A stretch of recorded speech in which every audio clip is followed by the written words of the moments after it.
Good morning అండి. Release రోజు మధ్యాహ్నం ప్రెస్ మీట్ పెట్టడం ఇవన్నీ ఫార్మాలిటీ పెట్టిన హిట్ అయినా ఎలా ఉన్నా యావరేజ్గా ఉన్నా టాక్ ఎలా ఉన్నా ప్రెస్ మీట్ పెడతారా అని మీ అందరికీ ఒక ఒపీనియన్ ఉంది కదా. హిట్ అయిన రోజున పెట్టి రిలీజ్ అయిన రోజున పెడితే అందుకని 4 రోజులు వీకెండ్ అయిన తర్వాత కలెక్షన్స్ అయిన తర్వాత పెట్టి ఆ కలెక్షన్స్ అని చెబితే కొంచెం ఇంకా సాటిస్ఫాక్షన్ ఉంటుంది. ప్లస్ చాలామంది మీడియా వాళ్ళు కూడా ఇంకా నమ్మట్లేదు కదా సినిమా ఆడిందని, వాళ్ళ జడ్జ్మెంట్ రైట్ అనుకుంటున్నారు కదా చాలామంది ఇక్కడ కూర్చున్న వాళ్ళు కూడా. వాళ్ళందరి కోసం ఒకసారి ప్రాపర్గా చెప్తామని 4 రోజుల్లోనే ఆల్మోస్ట్ అన్ని మేజర్ ఏరియాస్ బ్రేక్ ఈవెన్ అయిపోయినాయండి. ఆంధ్రాలో 1-2 ఏరియాలు 90% దగ్గర ఉన్నాయి, మిగతా ఏరియాస్ బ్రేక్ ఈవెన్ ఉన్నాయి ఓవర్సీస్తో సహా కలిపి.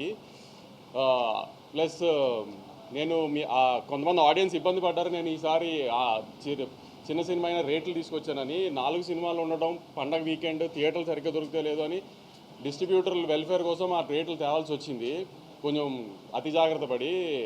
సో అందరు డిస్ట్రిబ్యూటర్స్ అందరూ వీకెండ్ బాగా ఆడటం వలన అంతా బాగుండటం వలన ఇవాళ నుంచి రేట్లు తీసేస్తున్నామండి. ఇంకా నార్మల్ రేట్స్లోనే ఉంటుంది సినిమా. ఇవాళ నుంచి 10th క్లాస్ ఎగ్జామ్స్ ఇవాళ అయిపోతున్నాయి. వాళ్ళందరూ కంఫర్టబుల్గా ఫ్యామిలీస్తో పాటు సినిమా వచ్చి చూడటానికి ఇవాళ నుంచి రేట్లు తీసేస్తున్నామండి. ఆ విషయం చెప్పి ఇట్లా హ్యాపీగా 4 రోజుల్లోనే నేను ఇచ్చిన రేట్లకి కంఫర్టబుల్గా డిస్ట్రిబ్యూటర్స్ అందరూ బయటపడ్డారు అని చెప్దామని ప్రెస్ మీట్ పెట్టానండి. మీకు ఇంకేమైనా ఉంటే మీరు చెప్పచ్చు.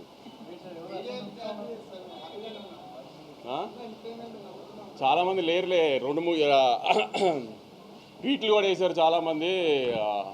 కంటెంట్ లేకపోయినా సీక్వెల్ కాబట్టి ఆడుతుందని. సీక్వెల్ కరెక్టే, ఇది కంటెంట్ లేకపోయినా సీక్వెల్ కాబట్టి ఆడుతుందని వేస్తే సీక్వెల్ ఇదేమి పుష్ప 2, బాహుబలి 2, KGF 2 కాదు కదా. ఎలా ఉన్నో చూసేయడానికి ఆ 3 సినిమాలు కూడా బాగున్నాయి. మళ్ళీ దాని కాంట్రవర్సీ చేయకుండా ఎలా ఉన్నో చూసారు కదా ఆ సినిమాలు. బాహుబలి 2 కూడా చెప్పాను కదా, అదే అయ్యి అని తెలీదు భారతీయుడు. అదే కొంతమందికి తెలియదు అవన్నీ, కానీ తెలిసే వాళ్ళకి చెప్పి వాళ్ళ పేర్లు చెప్పి వాళ్ళని పెద్దోళ్ళు చేయడం నాకు ఇష్టం లేదు. కానీ చెప్తున్నాను మీకు, పోనీ సినిమా టాక్ యావరేజ్గా ఉంది బాగాలేదు అనడానికి కూడా సినిమా చూడటానికి వాళ్ళు ఏమన్నా పెద్ద హీరోలా? పోనీ డివైడ్ రిపోర్ట్ ఉన్నా చూసేయడానికి పెద్ద హీరోలా? నిన్న మన ఇండియన్ 2 ఉన్నాడు కదా, మన మీడియాలో ఇండియన్ 2 మీ అందరికీ తెలుసు కదా, ట్విట్టర్లో ముద్దుగా పిలుచుకుంటారు ఆయన ఇండియన్ 2 అని. ఆయన 2 సినిమాలు రిలీజ్ అయినప్పుడు ఒక సినిమా బాగోపోతే ఇంకో సినిమాకు ఆటోమేటిక్ అడ్వాంటేజ్ వస్తుంది, అలానే మన కోర్టుకు వచ్చింది అన్నారు. ఆయనకి మర్చిపోయినట్టున్నారు. ఆయన కొంచెం చిలిపితనం ఎక్కువైపోయి వయసులో. కోర్టు బాగుంది కాబట్టి చూశారు, పక్క సినిమా బాగాలేదు కాబట్టి చూడాల. అలానే మ్యాడ్ బాగుంది కాబట్టి చూశారు, పక్క సినిమాల గురించి కూడా చూసింది మ్యాడ్. అది కూడా ఆయన తెలుసుకోవాలి. రివ్యూ చెబుతూ స్వాతిరెడ్డి పాట బాగుంది, కోరియోగ్రఫీ బాగానే ఉంది కానీ ఇంకా బాగుండా అన్నారు. ఆయన ఈ వయసులో కూడా చిలిపితనం ఎక్కువ కదా ఆయనకి. దబిడి అదిదా సార్లా ఉంటే ఆయన హ్యాపీ ఫీల్ అవ్వడేమో, అలా లేదు కాబట్టి ఆయన హ్యాపీ ఫీల్ అవ్వలేదు. ఇత కూడా చాలామంది రాశారు, కంటెంట్ లేదు, సీక్వెల్ అడ్వాంటేజ్ ఉంది అంతే, సెకండ్ హాఫ్ పండలేదు, సునీల్ గారు పండలేదు, ఇది అదే. నేను సెకండ్ హాఫ్ థియేటర్లో చాలాసార్లు చూసే ఇప్పటికి అసలు రెస్పాన్స్ ఎలా ఉంది ఏంటని. ఏదన్నా పెద్ద హీరో లేడు, హై మూమెంట్స్ ఉండవు, హీరోయిక్ మూమెంట్స్ ఉండవు, అయినా అరుస్తూనే ఉన్నారు జనం సెకండ్ హాఫ్లో. మరి ఎందుకంటారు జనానికి తెలియలేదా మీకు తెలిసినంత సినిమా గురించి? పోనీ మీకే ఎక్కువ తెలుసా? రివ్యూస్ రాసిన రోజు కూడా రివ్యూస్ అది వచ్చేసిన తర్వాత నేను రిలీజ్ రోజు సాయంత్రం ప్రెస్ మీట్ పెట్టా, కానీ ఏం రివ్యూస్ గురించి మాట్లాడలా. ఎందుకంటే వాళ్ళ జాబ్ వాళ్ళది, మన జాబ్ మంది. కానీ వాళ్ళ రివ్యూని జస్టిఫై చేయడానికి వాళ్ళు ట్వీట్లు వేస్తున్నారు, సినిమా కరెక్షన్ ఊరికే ఉన్నాయి కంటెంట్ లేకుండా. అది కరెక్ట్ కాదు కదా.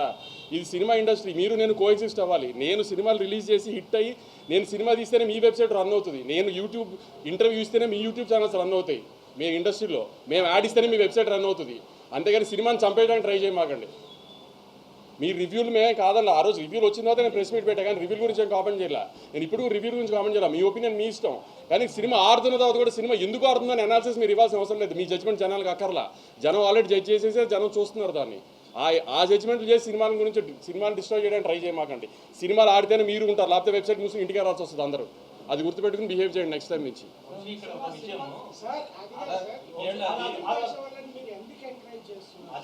అదే మా తప్పు చెప్తున్నాం కదా, అదే మేము చేస్తున్న తప్పు అదే ఇప్పుడు దాకా.